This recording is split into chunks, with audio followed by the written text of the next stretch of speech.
오늘 말씀의 제목은 하나님만을 의지하라라는 제목이에요. 그래서 오늘은 사실 이사야서, 이제 우리가 이사야서 들어가서 묵상하기 시작했죠. 근데 여기서 이제 우리가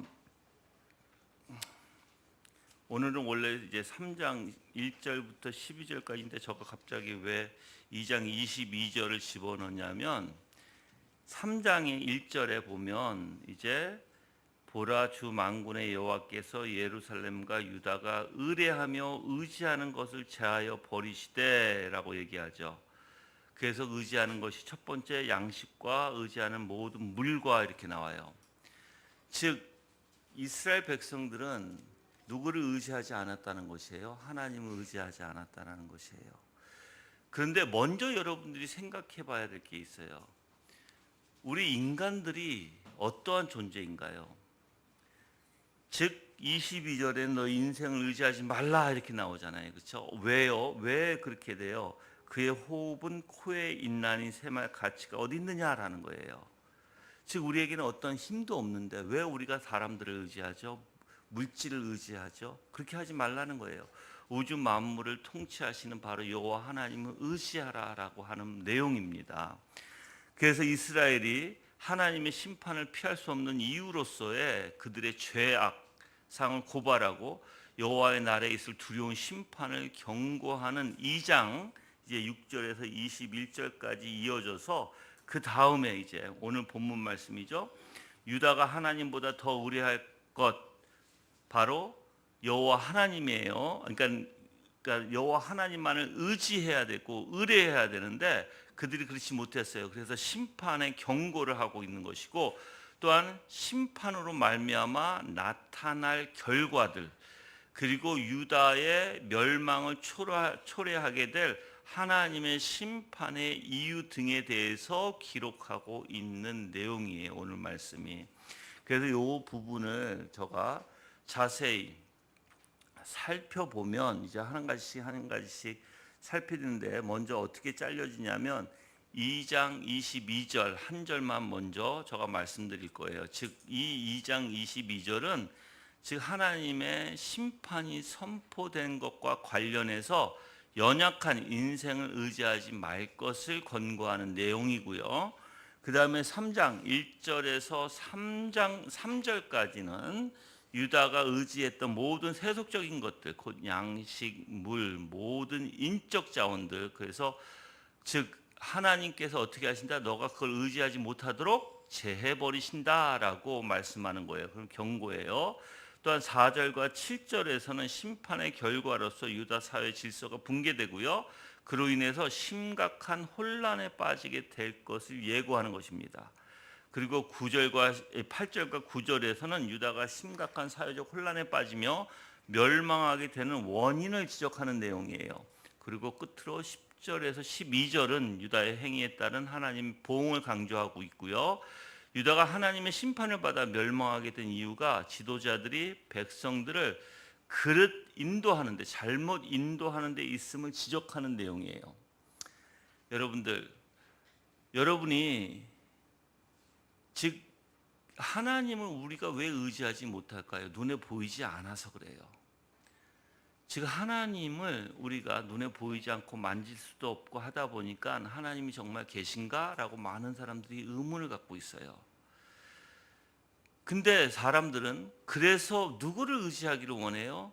즉 사람들을 의지하고 즉 우리가 필요한 것들, 즉 우리가 먹고 마시는 일, 그리고 나보다 힘이 센 사람들, 나보다 권력이 많은 자들, 그런 사람들을 의지하게 돼요. 유다라는 나라, 즉 이스라엘이죠. 이스라엘이라는 나라가 남북으로 갈라지면서 북도 하나님을 의지하지 않았어요. 떠나갔어요. 남유다도 하나님을 떠나가는 거예요. 그 이사야가 지금 예언하는 건 뭐냐면 남유다의 멸망을 예언하는 거예요. 근데 이 멸망이 언제 왔어요? 100년 후에 왔어요. 지금 이렇게 예언을 해요. 100년 후에 이 사건이 진짜 일어나요, 여러분들. 그래서 사람들은 하나님을 의지하기보다는 세속적인 것들. 근데 진정으로 하나님의 백성이라면 누구를 의지해야 될까요? 하나님을 의지해야 되는 게 맞습니다. 그래서 하나님은 하나님의 백성이 하나님께서 누리도록 주신 이 세속적인 것을 더 의지하게 되면 어떻게 하세요? 하나님이 그 의지하는 것을 제해버려서 이제 하나님만을 의지하게 만드신다는 거예요. 무서운 일이에요, 여러분들. 그래서 우리가 그런 소리 많이 듣잖아요. 내가 무엇이 하나님보다 더 사랑하게 되면 하나님께 그걸 제해버린다. 원래 이 말씀에 있어요. 그래서 여러분들이 하나님을 찾을 수 있도록 하시겠다라는 거예요. 근데 진짜 그래요. 그래서 여러분들이 무서워해야 돼요. 왜 그러냐면 내가 하나님보다 다른 걸 더 의지한다? 다른 걸 더 사랑한다? 쉽게 얘기하면 그러면 하나님은 그걸 안 보시겠다는 거예요. 특히 하나님의 백성은. 그러니까 여러분들이 더 힘들게 살아갈 수밖에 없겠죠. 그렇게 되면 하나님은 그거를 가만두지 않으실 거니까. 분명히 제해버리실 거니까. 그래서 우리는 혈과 육을 가진 자로서 본성적으로 혈육을 의지하기 쉬운 연약함을 지니고 있습니다. 하나님은 우리로 하여금 거기서 벗어나서 하나님의 말씀을 의지하고 하나님의 말씀에 기초해서 살기를 바라시는 것입니다. 스스로의 연약함을 경계하고요. 그래서 하나님의 말씀을 의지할 때 우리는 하나님의 도우심을 힘있게 되고요. 또한 참으로 하나님을 의지해야 할 것을 또 배우게 되고 소망하게 된다는 것이에요. 그래서 오늘 말씀을 여러분 잘 들어보시고 제가 이제 2장 22절부터 풀어서 여러분들에게 말씀을 전해드릴 테니까 잘 들어서 오늘 성경 말씀에서 뭐라고 나와 있는지를 우리 어린아이들도 잘 듣고 배우세요. 알았죠? 최대한 쉬운 말로 내가 설교할 테니까. 먼저 2장 22절은요. 뭐라 그랬죠? 하나님의 심판이 선포된 것과 관련해서 연약한 인생을 의지하지 말 것을 권고하는 내용이다. 이렇게 얘기했어요. 그렇죠? 그래서 22절에 2장 22절에는 너희는 인생을 의지하지 말라 이렇게 나오고 그의 호흡은 코에 있나니 셈할 가치가 어디 있느냐라고 얘기했어요.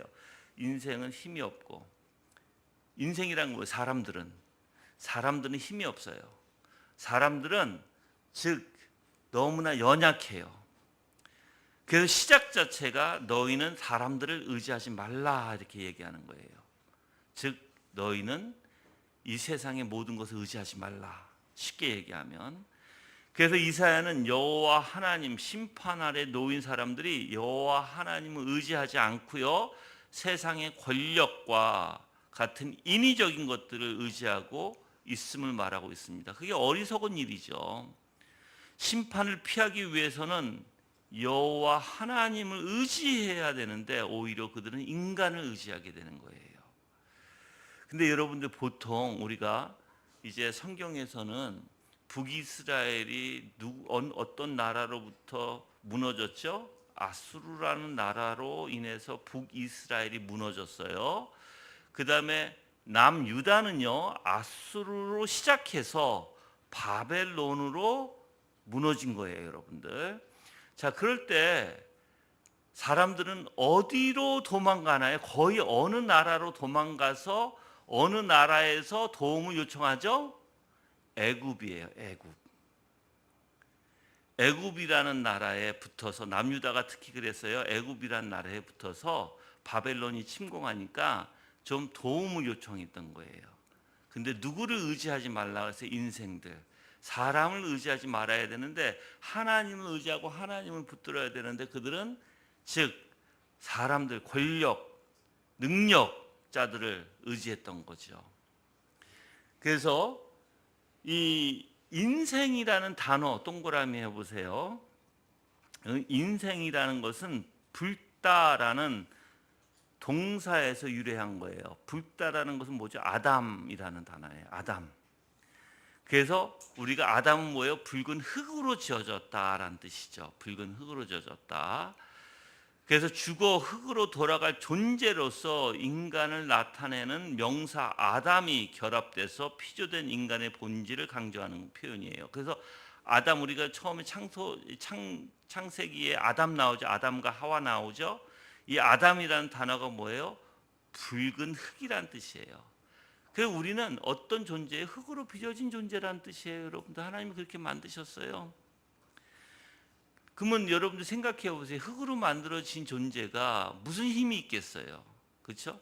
그 가만히 생각해 보세요, 여러분들. 내가 여러분들한테 이런 걸 우리 아이들도 생각해 보세요. 우리 아이들은 내가 무엇인가 하면 될 거라고 생각할 수도 있어요. 그런데 우리는 희한하게 우리 안에 있는 세포 하나도 우리 마음대로 못 해요. 피가 흘러가죠. 그렇죠? 피 흐르는 것조차도 우리 마음대로 못 해요. 내 건데. 생각해 보세요. 내 안에 있는 건데. 근데 그래서 어떤 사람은 뇌졸중으로 쓰러지기도 해요. 그렇죠? 즉 내가 마음대로 컨트롤하고 있지 않다는 뜻이에요. 여러분들, 내가 숨 쉬는 거 내 심장 내가 컨트롤할 수 있나요? 어쩔 때는 쉬기도 하고 숨 쉬기도 하고 어쩔 때는 쉬기도 하고 안 쉬기도 하고 막 그럴 수 있어요? 못해요. 우리는 아무것도 컨트롤할 수 있는 게 없어요. 그게 인간이에요, 여러분들. 근데 우리는 착각을 하고 있죠. 내가 다 할 수 있다라고. 모든 걸 내가 다 할 수 있다라고 착각을 하고 있어요. 그러니까는 문제가 되는 거예요, 여러분들. 성경에서는 우리를 보고 뭐라고 그래요? 아담이라는 단어를 사용하고, 그리고 또한 우리에 보고 흙이라고 표현도 하기도 하고, 우리 하루살이에 눌려 죽을 존재라고도 표현하고, 안개라는 그런 의미로 인간을 표현하기도 해요. 그래서 인간은 덧없이 연약하다라는 것을 계속 성경은 말하고 있는 거예요. 왜 이걸 표현할까요? 즉 너를 의지하지 말라는 거예요. 너를 의지하지 말고 하나님을 의지하라고 얘기하는 거예요. 죽을 운명에서 벗어날 수 없는 유한한 인간이라는 것을 말하고 있는 것이죠. 또한 우리가 22절에 보면 이런 말이 있죠. 인생을 의지하지 말라라는 있어요. 의지하지 말라라는 단어가 있어요. 인간을 의존하는 모든 태도를 철저히 끊어버려라라는 내용이에요. 뜻이에요. 의지하려고 하는. 근데 여러분들, 우리가 간단히 내가 말할게요, 여러분들. 우리 사고 자체가 뭐가 돼야 돼요? 무엇인가를 의지하면 안 돼요. 그렇죠? 근데 어떤 사고가 있냐면 우리는 기대 심리의 사고가 있어요. 기대 심리도 의지하는 거예요, 여러분들. 그렇죠? 근데 특히 부부끼리 보면 의지해요. 부인은 남편을, 남편은 부인을. 뭐 해주기를 바라고. 근데 여러분들, 결혼을 그렇게 하면 큰일 납니다. 결혼을 그렇게 상대방의 어떠한 유토피아 같은 꿈을 갖죠. 현실 세계가 아닌, 내가 결혼을 하면 나는 이렇게 살 거야. 청년들 잘 들으세요. 결혼은 꿈으로 결혼하는 게 아니에요. 결혼은 현실이에요. 그렇죠? 그러면 결혼은 어떤 현실을 여러분이 이렇게 맞이하게 되냐면, 저 남자, 저 여자, 그러니까 남편, 부인, 그렇죠? 결혼해서 남편은 말을 되게 안 들을 거예요. 그게 현실이에요. 여러분 뜻대로 해주지 않아요. 부인, 여러분 뜻대로 해주지 않아요.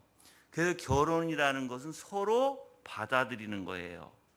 그 사람을 고치려고 하는 게 결혼이 아니에요. 그냥 그 상대방의 인격을 존중하고 받아들이는 게 결혼의 원리예요. 그리고 여러분들이 의지해야 될 것은 남편이 아니고 부인이 아니에요. 하나님이에요, 여러분들. 하나님을 의지할 때 남편이 부인을 존중할 줄 알고 부인도 남편을 존중할 줄 알게 되는 거예요. 근데 사람들은 하나님 없이 자기의 생각에 결혼을 만들어 가려고 하죠. 그러다 보니까는 결혼의 원리가 어떻게 돼요? 즉 남편이 내가 원하는 대로 해주기를 바라고, 부인은 또한 남편에게, 부인은 부인에게, 즉 자기의 뜻대로 자기가 원하는 대로 해주기를 바라는 거예요. 여러분들, 물론 남편이 부인을 사랑하면 어떻게 사랑해야 돼요? 자기 몸같이 사랑해야 돼요. 그래서 부인이 아프고 힘들고 어렵고 하는 것을 알아주고, 그리고 사랑으로 감싸주고 열심히 부인을 도와주기도 해야 돼요. 부인도 마찬가지예요. 남편을 그렇게 존중하고 남편의 힘든 것을 깨닫고 여러분들이 남편의 마음을 알아주고 또한 같이 서로 연합하는 원리에서 잘 사랑으로 만들어가는 게 가정의 원리예요. 근데 그게 아니라 다 내 뜻대로 해야 되고 내 방법대로 해야 되고 내가 원하는 대로 해야 되고 그것은 옳지 않은 것입니다, 여러분들. 그래서 여러분들이 그러한 삶이 아니라 항상 하나님을 의지하고 하나님을 사랑함으로 남편을 사랑하고 하나님을 사랑함으로 하나님을 의지하고 부인을 사랑하고 부인을 아낄 줄 아는 사람들이 돼야 되겠죠? 아멘? 그렇게 돼야 될 줄 믿어요? 알았죠? 네. 이제 결혼을 준비하고 있는 우리 청년들 잘 들으세요. 정말 남편 잘 만나야 돼. 남자들은 부인 잘 만나야 돼. 이건 다 동의하는 거죠? 그렇죠? 예. 지금 나는 부인도 못 만났는데 남편도 잘못 만났는데 그렇게 생각하지 마세요. 하나님이 가장 좋은 짝으로 맺어준 것이니까 가장 좋은 것을 주신 거예요, 여러분들에게. 그러니까 지금부터 여러분의 욕심을 내려놓으면 돼. 간단해. 남편을 나의 사랑하는 사람으로 받아들이고 남편들은 부인을 나의 사랑하는 부인으로만 받아들이면 돼. 요구하지 마세요. 그들에게 어떠한 것을 의지하지 마세요. 기대 심리를 갖지 마세요. 내려놓으세요. 인간에게 여러분들 기대 심리를 가지면 다 실망밖에 없어요. 분명히 말씀드리지만. 알았죠? 자, 그래서 또한 22절에 뭐라고 나와 있냐면 그의 호흡은 코에 있나니 새말 가치가 어디 있느냐라고 얘기해요. 즉 인간의 생명이 유한하다는 것을 말하고 있죠. 영원하신 여호와 하나님, 그 생명이 무한하신 여호와에 의해서 하나님에 의해서 피조된 인간, 만들어진 인간은요 필연적으로 죽을 수밖에 없는 유한한 생명 가운데 사는 존재예요. 우린 죽을 수밖에 없어요. 언젠간 죽음이 와요, 여러분들. 그래서 이렇게 만들어진 인간을 의지하는 자는 뭐예요? 본질적으로 안전을 찾을 수가 없어요. 평화를 찾을 수가 없어요, 여러분들.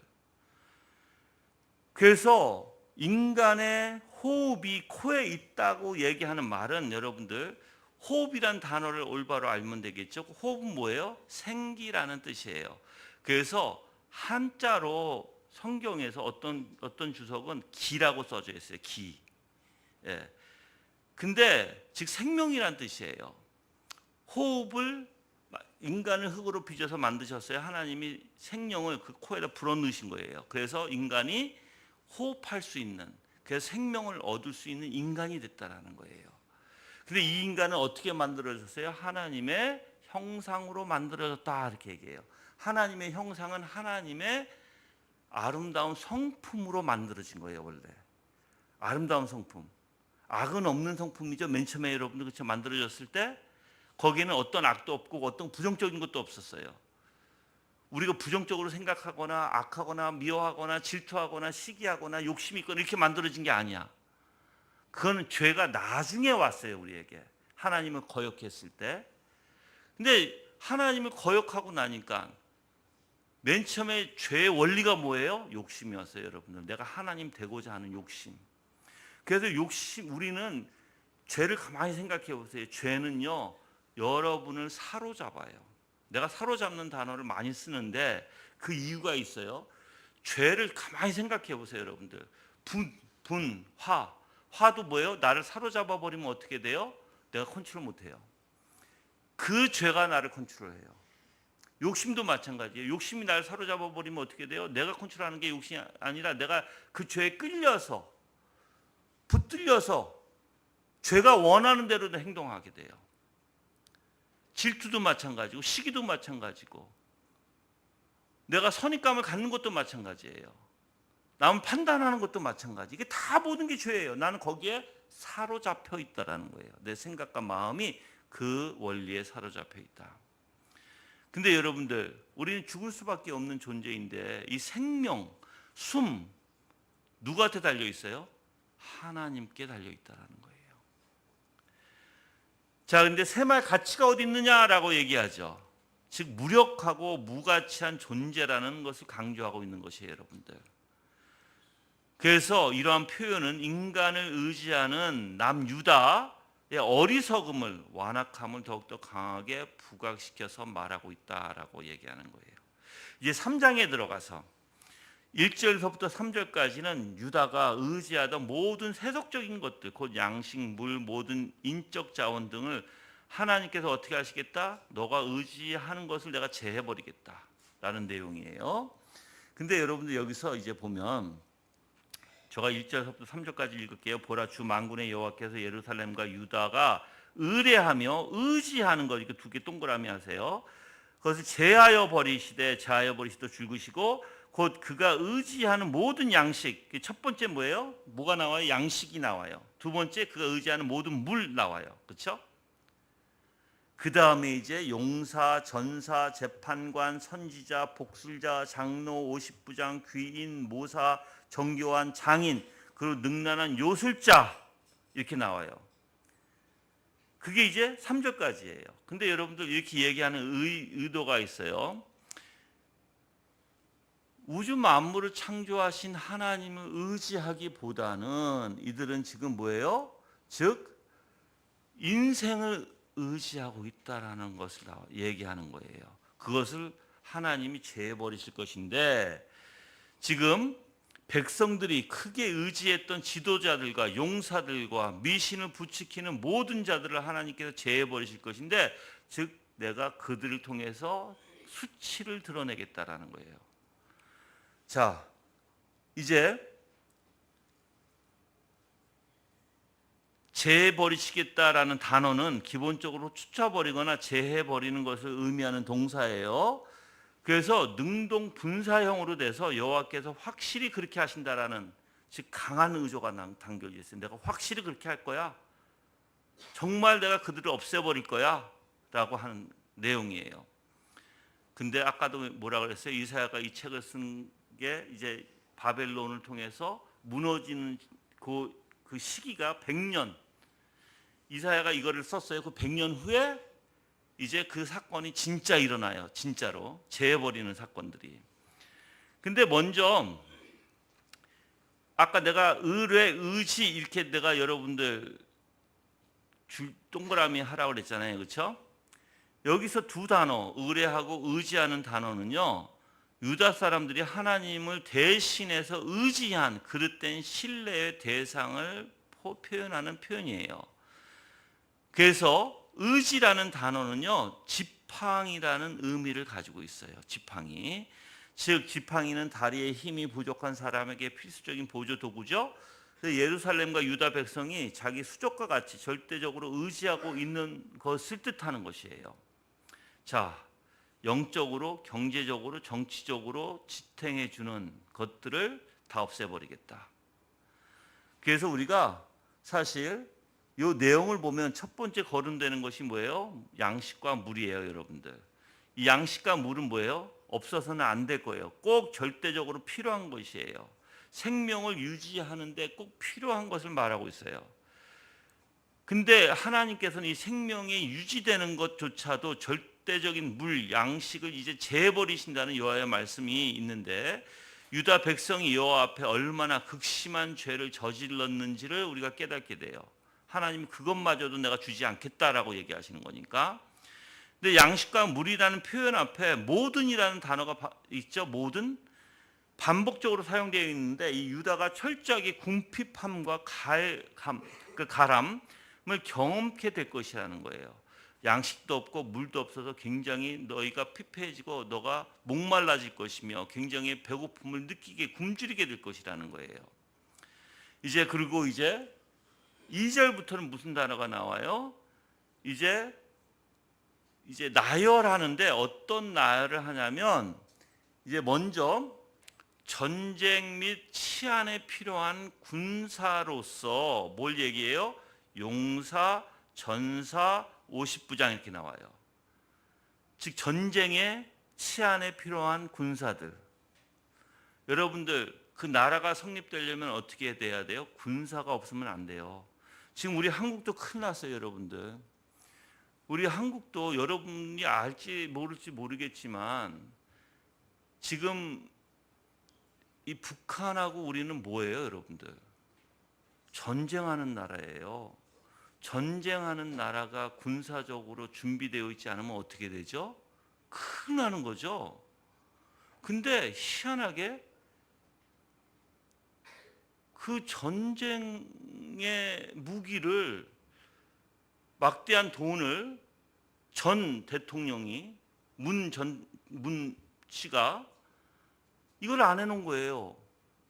그리고 군력, 즉 군사력에 굉장히, 그러니까는 막 피폐하게 만들어서 그거에 대해서 신경을 쓰지 않았어요.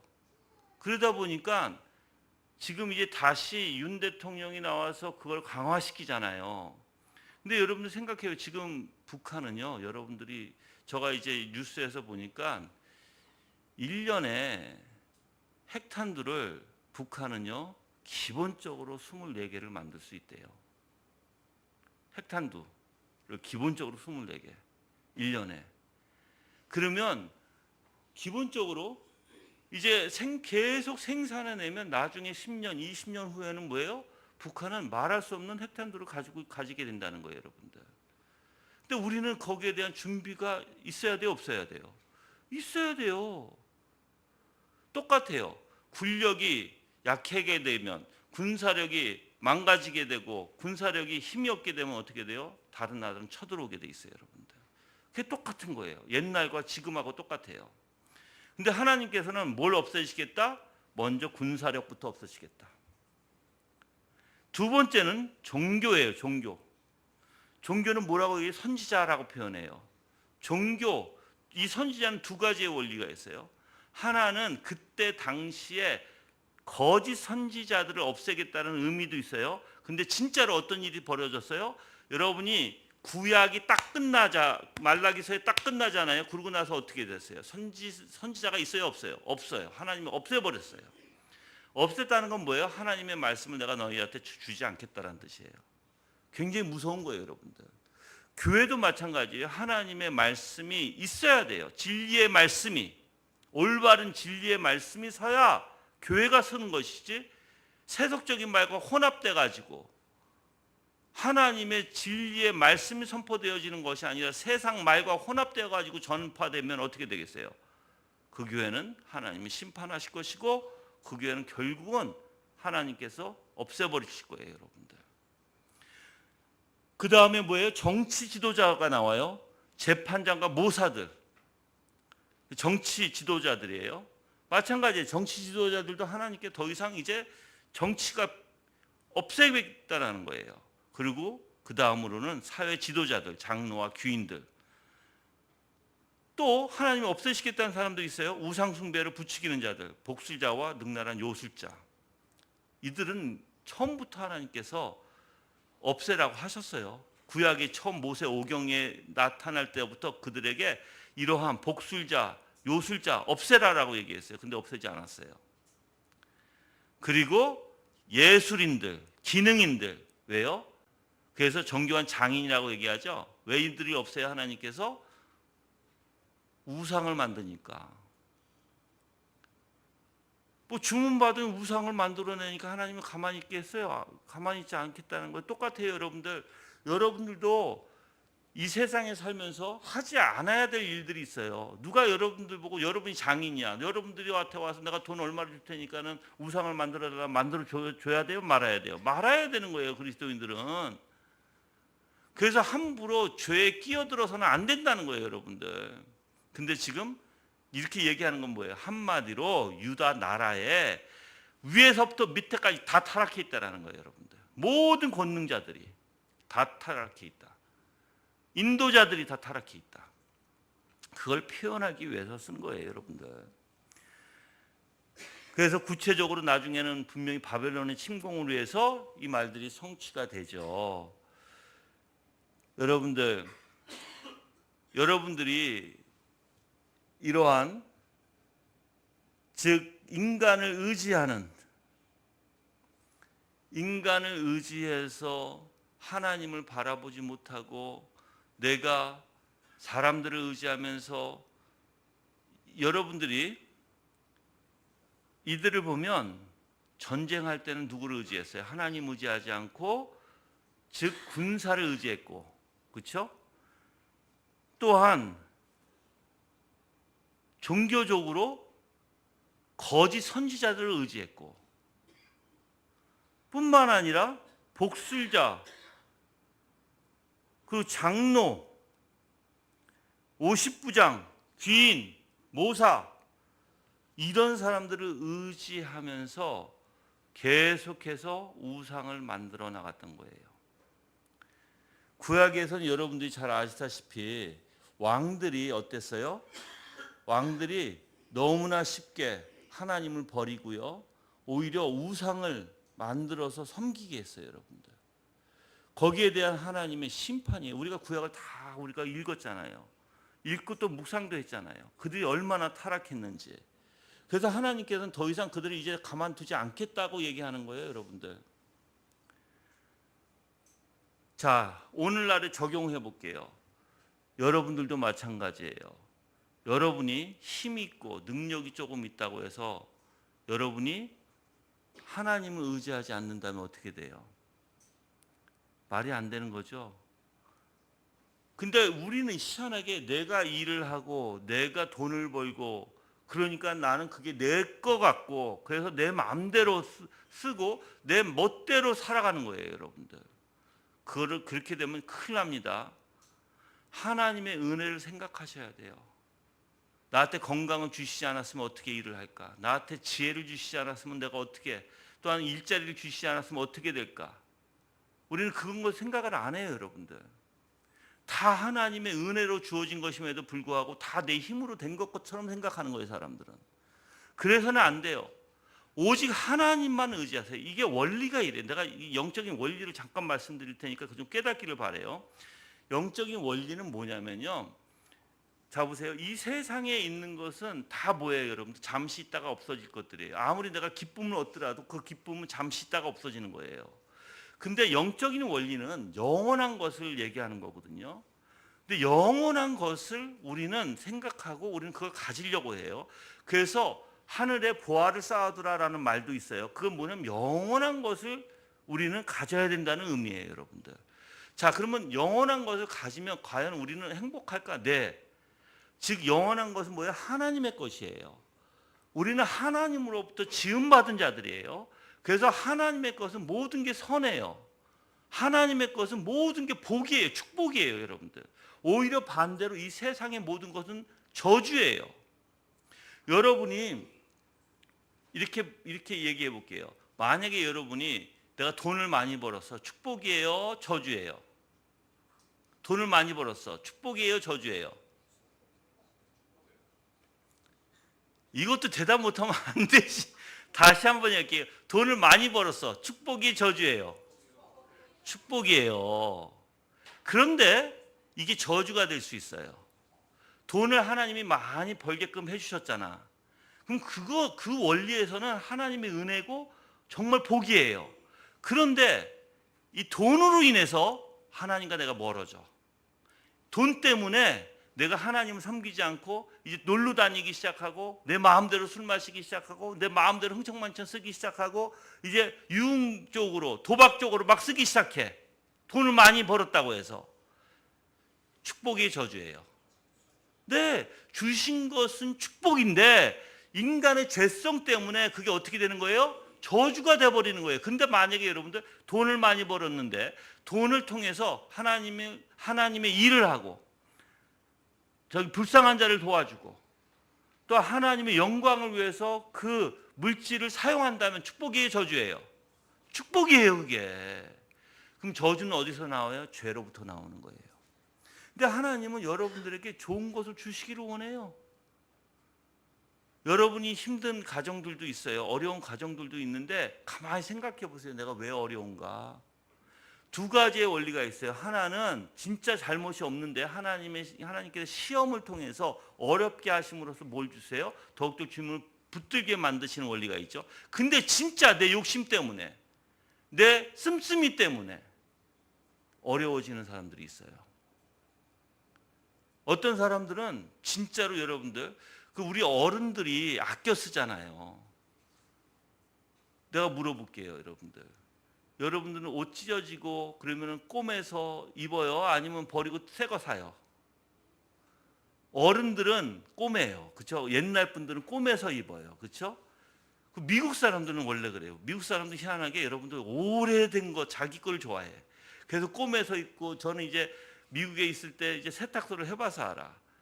근데 그런 사람들 거의 버릴 것을 가지고 와서 꼬매달라고 그래. 그리고 입어. 수리해서 다시. 근데 한국 사람들은 쉽게 버려요. 그 뭐가 다른 거예요, 여러분들? 너무나. 근데 이상하게 여러분들, 정치가 그거를 요구하는 것 같아. 자꾸만 쓰라. 경제를 탓하면서. 그건 잘못된 경제예요, 여러분들. 원래 그런 식의 경제는요, 잠시 그렇게 보이는 것 뿐이에요. 경제가 살아나려면 뭐가 있어야 돼? 생산이 있어야 돼요. 근데 우리 국민들이 흡프게 쓰면서 생산이 일어나는 게 아니라 그 생산을 통해서 수출을 해야 되는 거예요, 여러분들. 근데 국민들을 자꾸만 소비를 통해서 부추겨서 멀쩡한 것도 버리게 만들고 새 거 사게 하고. 그건 잘못된 정치의 원리예요. 여러분들, 죄는 우리를 망하게 해요.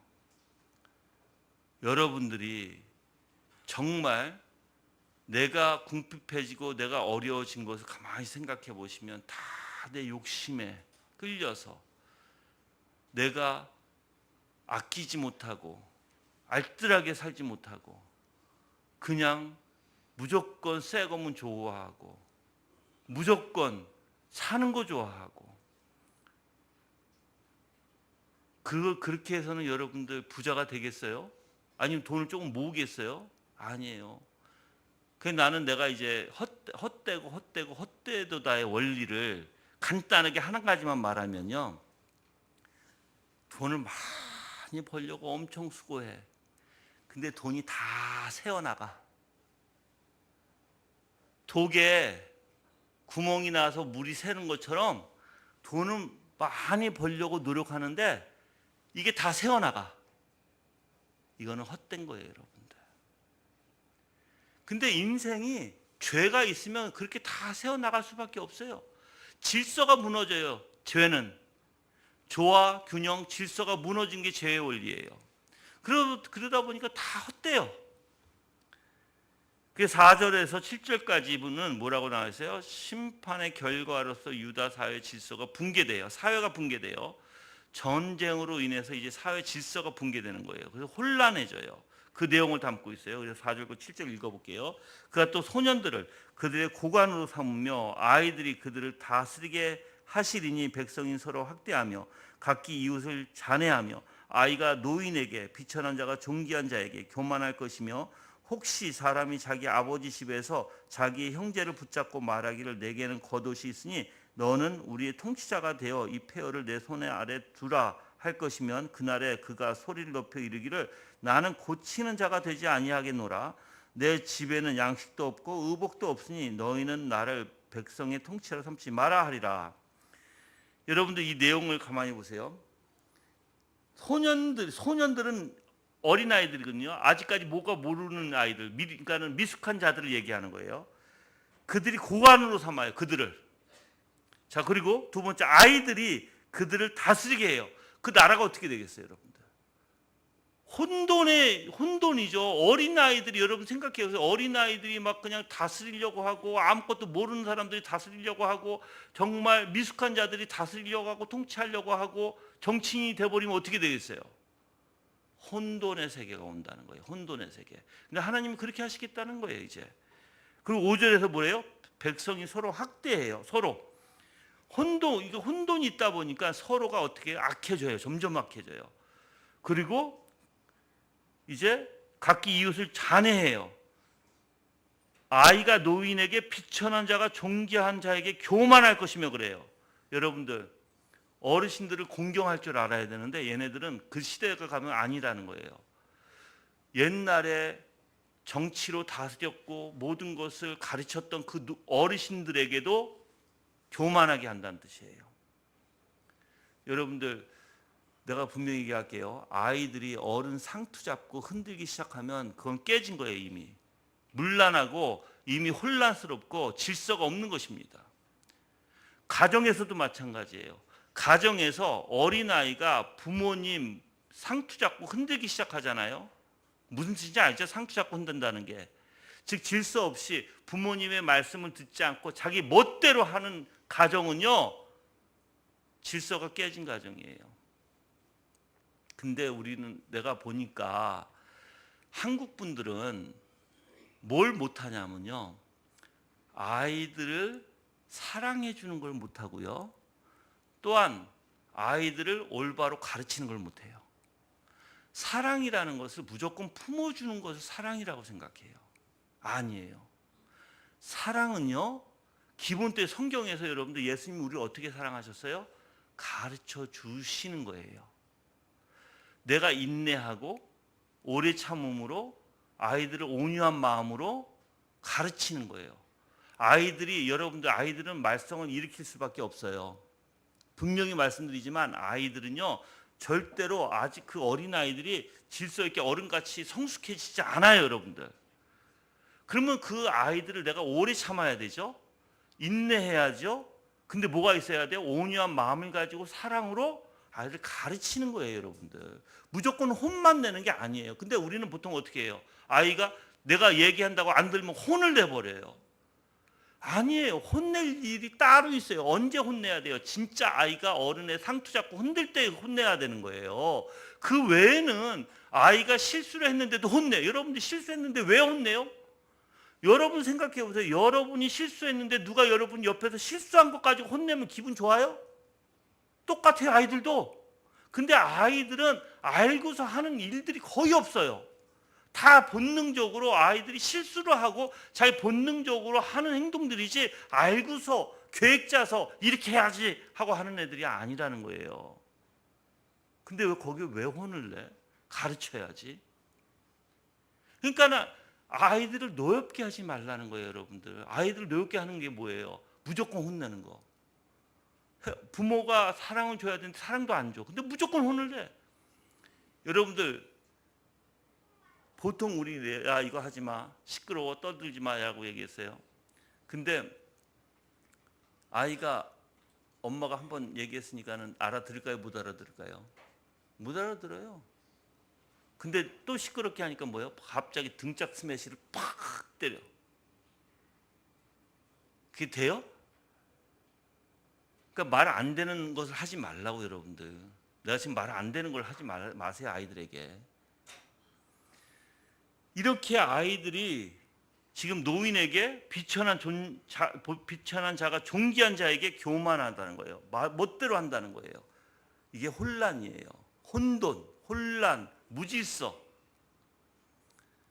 우리 교회는 여러분들 그래서는 안 돼요, 절대. 내가 있는 한 안 돼요. 그리고 우리 이동훈 목사나 이종훈 목사가 있는 한 안 돼요. 있을 수 없는 일이에요, 이거는. 자, 그리고 혹시 사람이 자기 아버지 집에서 자기 형제를 붙잡고 말하기를 내게는 겉옷이 있으니 너는 우리의 통치자가 되어 이 폐허를 내 손 아래 두라, 이렇게 얘기하죠. 자, 겉옷이 있으니, 내게는 겉옷이 있으니 무슨 뜻이에요? 겉옷이라는 것은 코트를 얘기해요. 그때 당시에 코트를 입으면 굉장히 부해요. 부한 자예요. 근데 여러분들 이렇게 혼돈하다 보니까, 먹을 게 없다 보니까 이제 무질서해지니까 이제 있는 사람들에게 얘기하는 거야. 야, 너가 좀 나보다 부가 많으니까 너가 좀 나를 먹여 살려, 이런 뜻이에요. 이 뜻이 지금. 너가 정치인이 돼서 나 좀 먹여 살려. 그런 의미인데 답이 뭐라고 와요? 그날의 소리를 높여 이르기를 나는 고치는 자가 되지 아니하겠노라. 내 집에는 양식도 없고 의복도 없고 너희는 나를 백성의 통치라 삼지 마라, 이렇게 얘기하는 거예요. 야, 너가 부자니까 좀 정치인이 돼서 권력을 가지고 좀 우리 좀 먹여 살려, 이건데 이 사람은 야, 나는 양식도 없어, 의복도 없어, 아무것도 없어, 나도 거지야. 그러니까 난 통치자가 안 될 거야. 난 너 먹이 살리지 못해, 이거예요. 근데 이 사람들이 누구예요? 형제를 붙잡고라고요. 아버지 집에서 자기 형제를 붙잡고. 무슨 것을 의미하냐면 형제들에게도 자기가 배고프고 힘드니까 도와달라고 할 때 그들은 무시해버리는 거예요. 야, 내가 지금 죽겠으니까 좀 나 좀 살려줘. 무시해버리는 거예요. 책임 회피예요, 여러분들. 이렇게 혼돈 시대, 무질서한 시대가 되면 사람들에게 어떤 마음이 생겨요? 다른 사람을 도와줄 마음도 없는 거예요, 이제. 자기만 먹고 살려고 하는 거예요, 자기만. 그러니까는 누가 다스리는 자도 없고 질서를 잡아주는 자도 없고 무질서 속에서 그냥 살아가게 돼요. 이게 전쟁이 일어나면 이렇게 되죠. 여러분들 생각해 보세요. 우리나라도 전쟁이 일어나서 무너져 봐요. 통치자들이 없어요. 우리가 일제시대 때 그랬어요, 여러분들. 일제시대 때 일본군이 우리를 통치하려고 했잖아요. 한국 자체 정부가 어떻게 됐어요? 거의 힘이 없었어요, 여러분들. 그러다 보니까 일본군이 멋대로 우리를 통치하려고 했죠. 그러다 보니까는 여러분들 사람들이 희한하게 그런 일본군들의 통치를 받아가면서 억울하게 살아갔죠. 그리고 또한 우리는 엄청난 학대를 받고 엄청난 고난 가운데 살았어요. 그게 일제시대예요, 여러분들. 그게 전쟁의 원리예요. 그리고 이제 자기 먹을 것만 생각해요. 자기가 살 궁리만 한다는 거예요, 여러분들. 하나님이 뭐라고 했어요? 이웃을 사랑하라 했잖아요. 그 하나님의 계명은 온데간데 없는 거예요. 남을 봐주고 남을 아껴주고 남을 사랑하고 남에게 베풀고 힘든 자를 도와주고 이게 없는 거예요, 이제. 그 정도로 마음이 메마른 것을 얘기해요, 여러분들. 뿐만 아니라 이제 8절에 가서 8, 9절에 보면은 예루살렘이 멸망하였고 유다가 엎드려졌음은 그들의 언어와 행위가 여호와를 거역하여 그의 영광의 눈을 범하였습니다. 그들의 안색이 불리하게 증거하며 그들의 죄를 말해주고 숨기지 못함이 소돔과 같으니 그들의 영혼에게 화가 있을진저 그들이 재앙을 자취하였도다라고 얘기합니다. 즉 8절과 9절에서는 유다가 심각한 사회적 혼란에 빠져요. 멸망하게 되는 원인을 지적해요. 그래서 유다의 멸망은 뭐예요? 죄로 인한 하나님의 공의를 그대로 그들에게 풀어버리는 거예요. 그래서 이 원래 원서에서는 8절 앞에 뭐라고 되어 있냐면 진실로라는 단어가 있어요. 여기는 빠졌어요. 한국 이 성경에서는 빠졌는데 원서에서는 진실로라는 단어가 있어요. 무슨 뜻이에요? 진짜 그렇게 된다는 뜻이에요, 여러분들. 부정할 수 없는 엄연한 사실이다라는 거예요. 그리고 여기서 또 8절에서 봐야 되는 게 멸망하였고 엎드려졌다라는 두 단어가 나오죠. 즉 완료형으로 써졌어요. 미래에 일어날 일이지만 이미 이루어진 것으로 써진 거예요. 완료형. 이루어졌다. 즉 하나님께서 그렇게 확실히 할 거다라는 의미예요. 성경에서는 이상하게 예언인데 완료형으로 써진 게 너무나 많아요. 그건 무슨 뜻이에요? 하나님이 하시겠다는 거예요. 한번 말씀하셨으니까 하나님이 하시겠다는 거예요, 여러분들. 근데 내가 물어볼게요, 여러분들.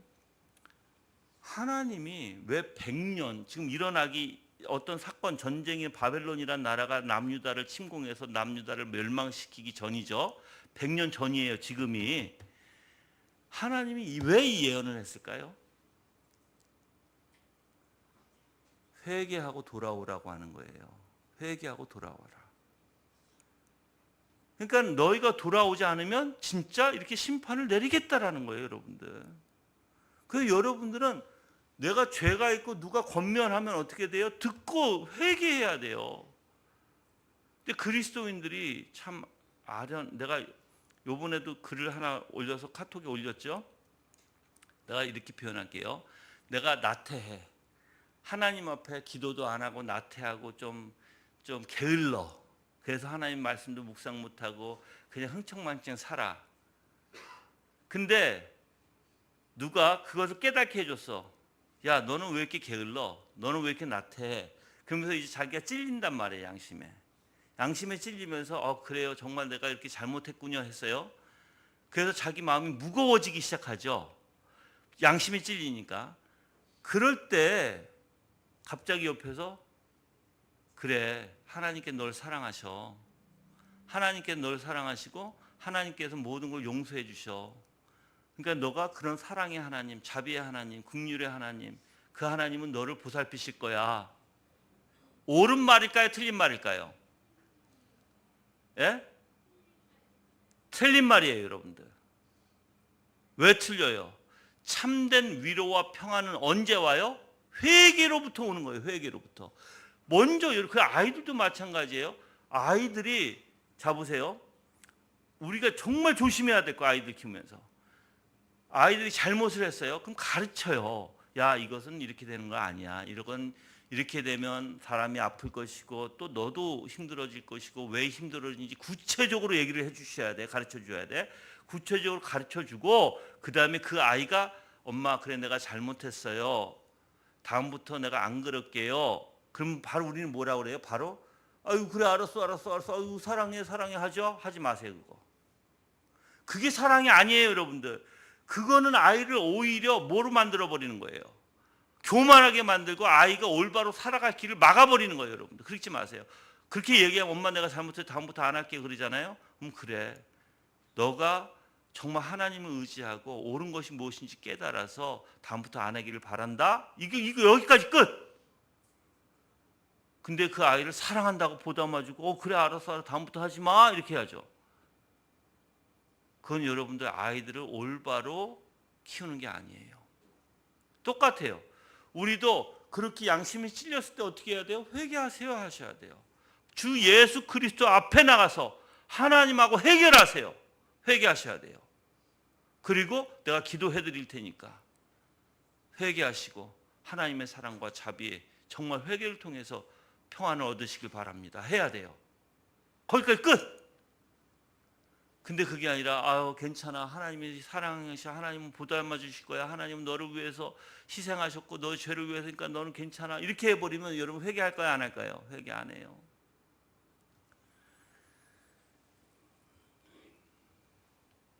근데 여기서 이제 예루살렘이 멸망할 거 유다가 엎드려졌어요. 그래서 언어와 행위가 여호와를 거역해요. 그의 영광의 눈을 범하였습니다 라고 얘기하죠. 무슨 뜻이냐면 하나님은 어떤 분이에요? 남유다를 눈동자같이 살피시는 분이죠.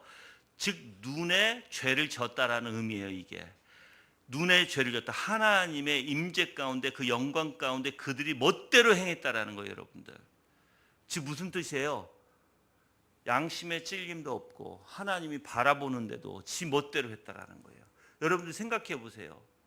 내가 뭘 안 해야 되는 줄 알아. 아이들하고 똑같아요. 아이들이 뭘 안 해야 되는 줄 알아. 근데 여러분들 여러분이 한마디 하지 마 했다고 해서 아이들이 알아들을까요? 그 알아듣는다고 생각하지 마세요.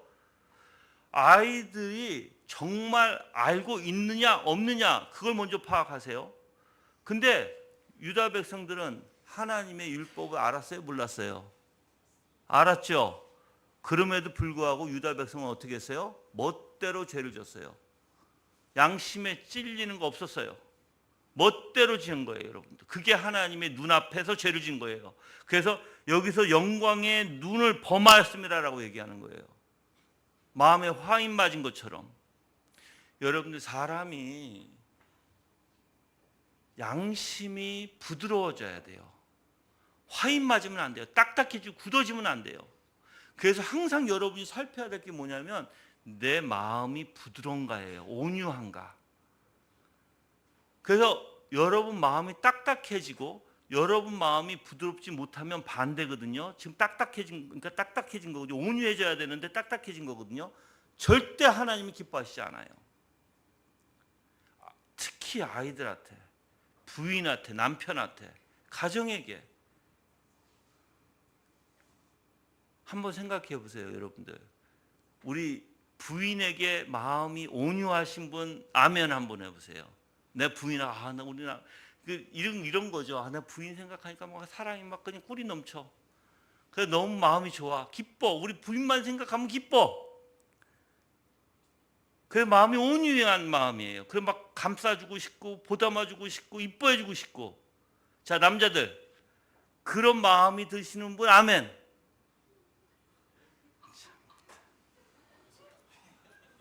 우리 여자분들 남편을 사랑하고 막 남편을 보면 안쓰럽고 일을 하니까 그 남편을 보면 애틋하고 그 남편을 보면 막 보듬어주고 싶고 그러신 분들 아멘 해보세요.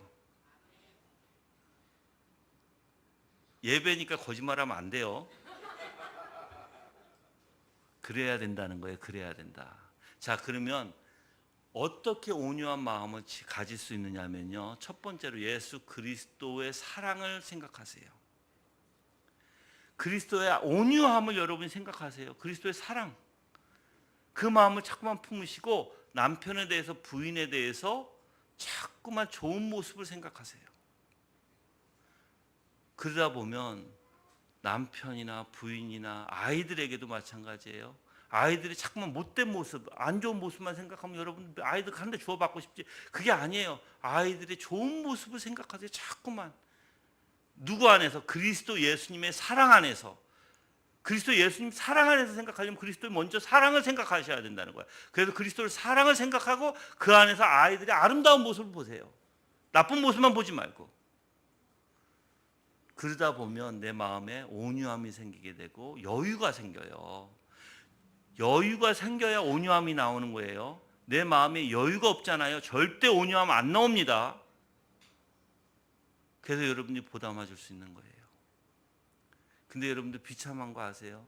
내 남편, 내 부인, 우리 아이들임에도 불구하고 내가 감싸주지 못하는 거. 사실 우리 아들과 우리 딸한테 그 마음이 있었어요. 보담아 주지를 못하는 거. 너무 말썽을 부리니까. 근데 한 망치로 한번 두들겨 맞은 것처럼 제가 깨달은 게 있어요. 아, 얘네들도 내 피부치고 내 아들과 딸인데 내가 왜 이런 마음을 갖지? 내가 왜 이렇게 아이들에게 열린 마음이 아니라 완전 닫혀진 마음을 갖고 있지? 그 너무 회개를 많이 했어요. 그러고 나서부터 아이들이 말썽을 부릴 때 더 이상 그 말썽이 아니더라고. 그걸 깨닫고 보니까 말썽을 부렸는데도 더 이상 그게 나한테는 말썽으로 다가오지 않아. 오히려 아이들의 미숙한, 오히려 아이들의 실수, 오히려 아이들의 본성적인 것으로 받아들이게 돼요. 그래서 여러분들 예수님의 마음을 깨달아야 그게 가능해요. 여러분 마음에 얼마나 열려 있는지 생각해 보세요. 근데 비참한 건 얘기해요. 우리 가족에게도 마음이 닫혀 있으면 이게 비참한 거야, 그게. 예. 그리고 그 안색이 불리하게 증거하며 그들의 죄를 말해주고 숨기지 못함이 소돔과 같으니 그랬어요. 이게 다 소돔과 같이 어떻게 소돔의 죄는 어떤 죄야? 대낮에도 그냥 과감 없이 죄를 짓는, 즉 양심의 화인 맞아서 함부로 마음대로 죄를 짓는 거예요, 여러분들. 우리 아이들 잘 들으세요. 내가 어머니 아버지가 엄마 아빠가 있는데도 마음대로 멋대로 죄를 짓고, 교회가 있는 목사님이 계시고 장로님이 계시고 집사님이 계시고 우리 어린들이 있는데도 마음대로 죄를 짓고, 이거는 뭐야? 이제 여러분들은 마음이 굳어져서, 양심이 굳어져서 멋대로 하겠다는 거야. 그렇게 해서는 안 돼요, 우리 아이들. 그렇게 해서는 여러분의 인생이 좋을 게 하나도 없어요. 여러분 삶이. 그만큼 여러분들이 완악해질 수밖에 없고, 그만큼 여러분의 인생이 피곤해질 수밖에 없는 거야. 왜 부모님들이 여러분들을 가르치려고 그래? 왜 여러분들에게 하지 말라고 그래? 여러분의 인생, 삶이 피곤해지고 어려워지니까 그렇게 얘기하는 거야. 그 길로 가지 말라고 얘기해 주는 거예요. 들어야 돼, 안 들어야 돼? 들어야 돼요, 여러분들, 아이들. 그래서 부모님 말씀 잘 듣는 게 성경에 나와요. 부모를 공경하라 이렇게 나오는 거야. 근데 그거를 부모님의 말씀을 안 듣고 멋대로 하겠다라는 것은 하나님이 이제 너희를 혼내겠다는 의미와 똑같은 거예요, 여러분들.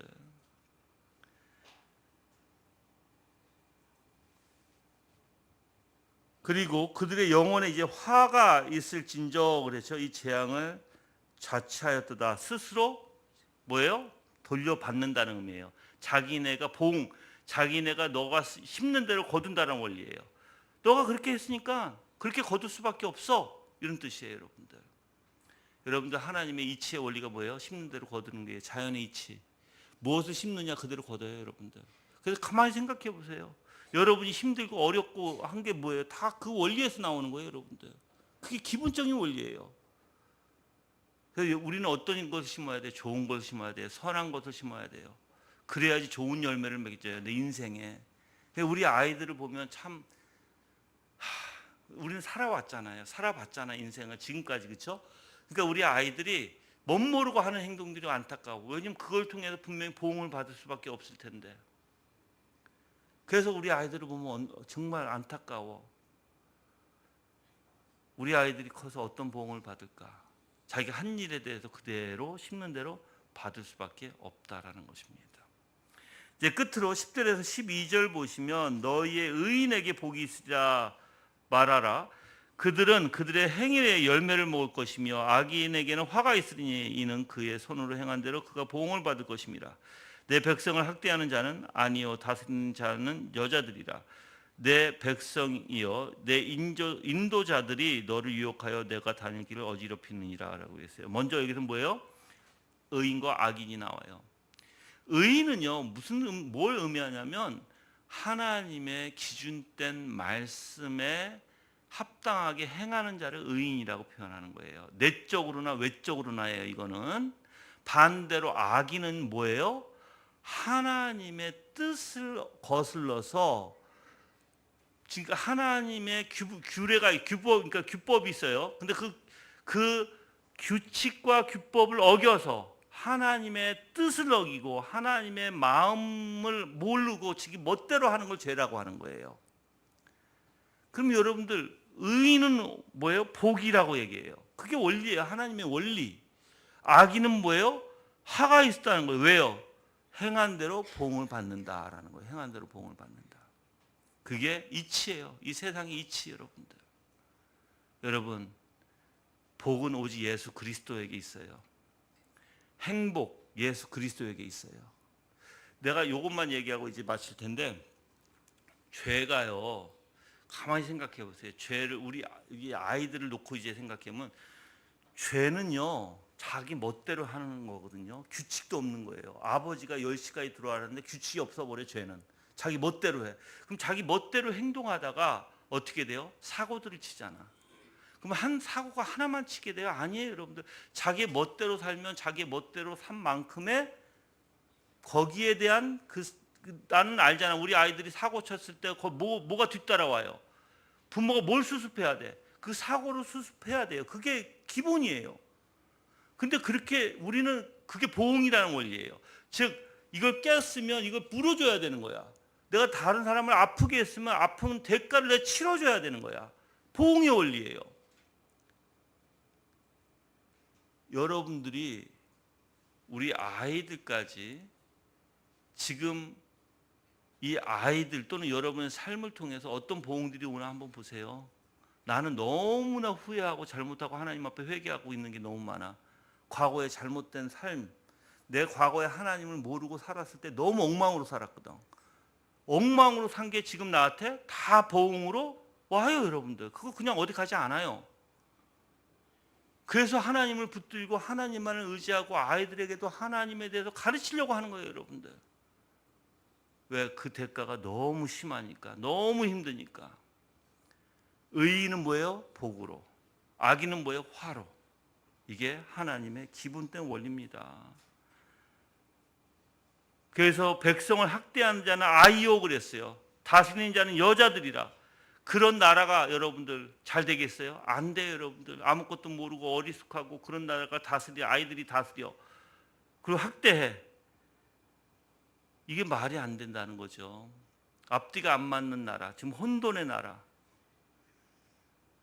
그래서 인도자들이 너를 유혹하여 그랬어요, 여러분들. 그래서 여러분들 가서 누구에게 배우느냐, 누구하고 같이 다니느냐가 중요해요. 올바로 부모들 잘 들으세요. 부모가 잘못 가르치면 아이들은 잘못 인도받아요. 100%예요, 여러분들. 이거 교회에서 목사가 잘못된 설교로 여러분들에게 잘못된 걸 가르치면 여러분들은 잘못된 삶을 살아요. 그래서 교회는 뭐로 살아야 돼요? 신본주의로 살아야 돼요. 신본주의가 뭐야? 하나님의 중심으로 살아가야 되는 게 교회예요. 나를 버리는 게 교회예요. 나를 세우는 게 아니라 내 자존심을 세우는 게 교회가 아니에요, 여러분들. 교회는 내 자존심까지 버리는 게 교회예요. 그리고 내가 예수 그리스도와 함께 십자가에 못 박는 게 교회예요. 근데 자꾸만 인본주의로. 인본주의는 뭐예요? 자기를 살리는 거예요. 자꾸만 높이는 거예요. 인간을 높이는 거예요. 인권이라고 해서 자꾸만 인간을 높이다 보니까 어떻게 돼요? 지금 기독교하고 마찰이 되잖아. 여러분들 인권이라는 평등, 인권 평등의 원리에서 여러분들 지금 뭐까지 지금 평등하게 하자고 그래요. 뭐까지 인권을 주장해요, 여러분들. 지금 레즈비언들, 그렇죠? 그 게이들, 낙태 이런 거 다 인권의 문제예요, 여러분들. 지금 그걸 주장하잖아요, 세상에서. 잘못된 거예요. 그러니까 사람을 높이면 어떻게 돼요? 사람을 높이면 교만해지고 사람을 높이면 거기에는 하나님이 없어요. 교회는 사람을 높이는 데가 아니에요. 사람이 높아지는 데가 아니라 사람은 낮아지는 것이고, 교회는 사람이 안개와 같고 그냥 흙과 같은 존재라고 얘기하는 거예요. 그리고 하나님만이 높아지는 게 교회의 원리예요. 여러분의 삶이 그렇게 되길 바랍니다. 아멘. 그렇게 돼서 여러분의 가정이 행복이 있고 우리 아이들에게도 복이 있어야 되겠잖아요. 그렇죠? 예수 그리스도를 마음에 심어주세요, 아이들에게. 정말 그렇게 되기를 간절히 기도합니다. 다 같이 합심으로 기도하시는데, 오늘 말씀을 듣고 여러분들이 과연 우리의 인생, 내가 여지껏 살아온 인생은 어땠는지 한번 돌이켜보세요. 그리고 회개하는 그런 마음을 가지시길 바랍니다. 아멘. 다 같이 합심으로 기도하겠습니다.